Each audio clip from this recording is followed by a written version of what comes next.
नमस्कार मित्रमंडळींनो, स्वागत आहे तुमचं डोंगरदऱ्याच्या गोष्टीत. तर मित्रांनो, आज मी तुमच्यासाठी एक गोष्ट घेऊन आलोय. तर मित्रांनो, आजची गोष्ट आहे एका लहान मुलाची. एक लहान मुलगा समुद्राच्या काठावर खेळत असतो आणि खेळता खेळता त्याची चप्पल समुद्रात वाहून गेली. आणि तो काय म्हणाला, समुद्र चोर आहे, माझी चप्पल चोरली यानं. आणि तिथं नाव टाकलं वाळूवर, समुद्र चोर आहे. आणि नंतर एक मासे धरणारा माणूस आला, जो समुद्रात मासे धरत होता. त्याला भरपूर मासे मिळाले आणि त्याला वाटलं, आता मी हे मासे बाजारात विकून माझ्या मुलांबाळांचा खर्च भागविल. तो खुश झाला आणि त्यानं तिथं नाव टाकलं की समुद्र पालनहार आहे. हा कित्येक जणांची पोटं पाळतो, कित्येक जणांना जगवतो. आणि तेवढ्यात एक म्हातारी तिथं आली, आई तिथं आली आणि तिचा मुलगा समुद्रात पोहाय गेला आणि तो बुडून वारला. तर ती म्हातारी त्याला म्हणाली,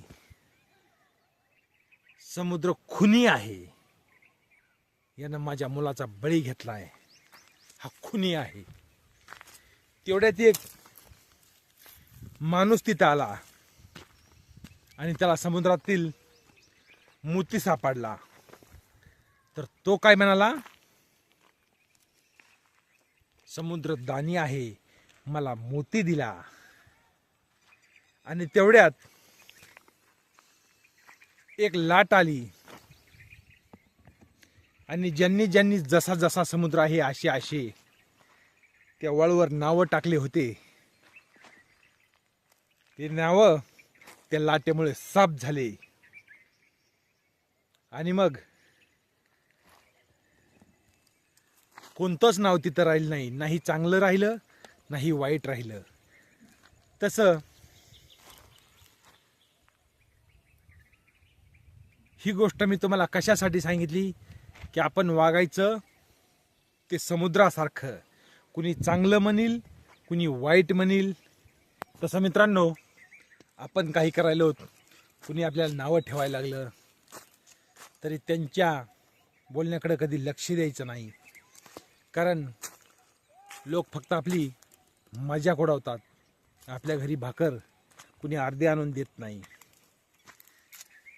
आपलं आपलं करीत राहायचं, पण आपल्या करण्यामुळं कुणाची नुकसान नाही झाली पाहिजे.